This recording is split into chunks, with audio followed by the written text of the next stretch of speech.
ಮಂತ್ರಿಗಿರಿ ಸಿಕ್ಕರೂ ಕೂಡ ಖಾತೆ ಹಂಚಿಕೆ ಈವರೆಗೂ ಆಗ್ತಾನೆ ಇಲ್ಲ. ಹಾಗಾಗಿ ಯಾವುದೇ ಕ್ಷಣದಲ್ಲಿ ಬೇಕಾದರೂ ಕೂಡ ಮಂತ್ರಿಗಳಿಗೆ ಖಾತೆ ಹಂಚಿಕೆ ಆಗೋ ಸಾಧ್ಯತೆ ಇದೆ.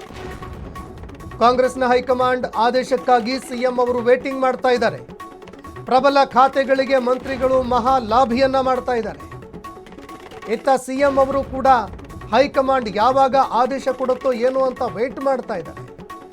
ನಾಳೆನೇ ನಮಗೆ ಖಾತೆ ಹಂಚಿಕೆ ಆಗಬಹುದು.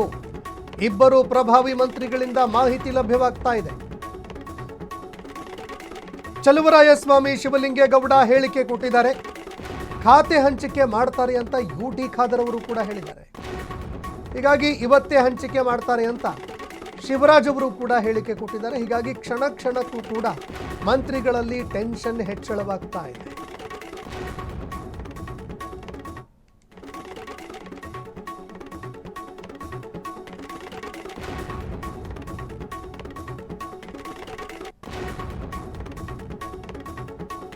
ಇನ್ನು ಕಾಂಗ್ರೆಸ್ ಪಕ್ಷದಲ್ಲಿ ಯಾವ ಕ್ಷಣದಲ್ಲಿ ಬೇಕಾದರೂ ಕೂಡ ಖಾತೆ ಹಂಚಿಕೆ ಆಗಬಹುದು. ಒಂದು ಕಡೆ ಪ್ರಬಲ ಖಾತೆಗಳೇ ಬೇಕು, ಇಂತಿಂಥ ಖಾತೆಗಳೇ ಬೇಕು ಅಂತ ಅನೇಕ ನಾಯಕರು ಕಾತುರತೆಯಿಂದ ಕಾಯ್ತಾ ಇದ್ದಾರೆ. ಅದಕ್ಕಾಗಿ ತೀವ್ರ ಬೇಡಿಕೆಗಳನ್ನು ಇಡ್ತಾ ಇದ್ದಾರೆ. ಬೇಕೇ ಬೇಕು ಇಂಥ ಖಾತೆ ಅಂತ. ಇದು ಒಂದು ಕಡೆ. ಮತ್ತೊಂದು ಕಡೆಯಲ್ಲಿ ಇನ್ನೂ ಅನೇಕ ನಾಯಕರು ಆದಷ್ಟು ಬೇಗ ಮಾಡಿ ಅಂತ ಪಟ್ಟು ಹಿಡಿತಾ ಇದ್ದಾರೆ.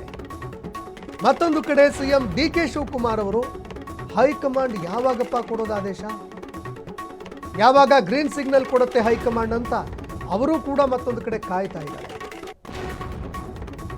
ಹೀಗಾಗಿ ಒಂದು ರೀತಿಯಲ್ಲಿ ಡಿ.ಕೆ. ಶಿವಕುಮಾರ್ ಅವರು ಏಕಾಂಗಿ ಆಗಿಬಿಟ್ಟಿದ್ದಾರೆ.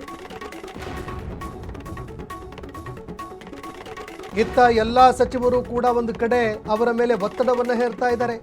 ಶಾಸಕರು ಕೂಡ ಆಟ ಆಡಿಸ್ತಾ ಇದ್ದಾರೆ.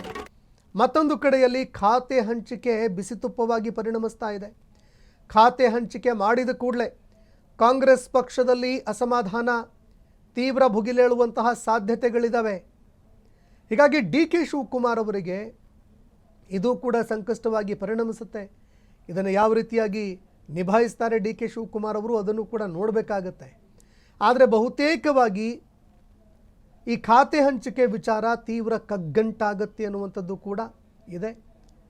ಯಾವ ಕ್ಷಣದಲ್ಲಿ ಬೇಕಾದರೂ ಕೂಡ ಮಂತ್ರಿಗಳಿಗೆ ಖಾತೆ ಹಂಚಿಕೆ ಆಗಬಹುದು. ಇದರ ಜೊತೆಗೆ ಖಾತೆ ಹಂಚಿಕೆ ಆಗ್ತಾ ಇದ್ದಂತೆ ಯಾವ ಕ್ಷಣದಲ್ಲಿ ಬೇಕಾದರೂ ಕೂಡ ಅಸಮಾಧಾನ ಸ್ಫೋಟ ಆಗಬಹುದು. ನಮಗೆ ಪ್ರಬಲ ಖಾತೆ ಕೊಡಬೇಕಾಗಿತ್ತು, ಯಾಕೆ ಕೊಡಲಿಲ್ಲ ಅಂತ ಪ್ರಶ್ನೆ ಮಾಡುವವರ ಸಂಖ್ಯೆಯೂ ಕೂಡ ಹೆಚ್ಚಳವಾಗಬಹುದು.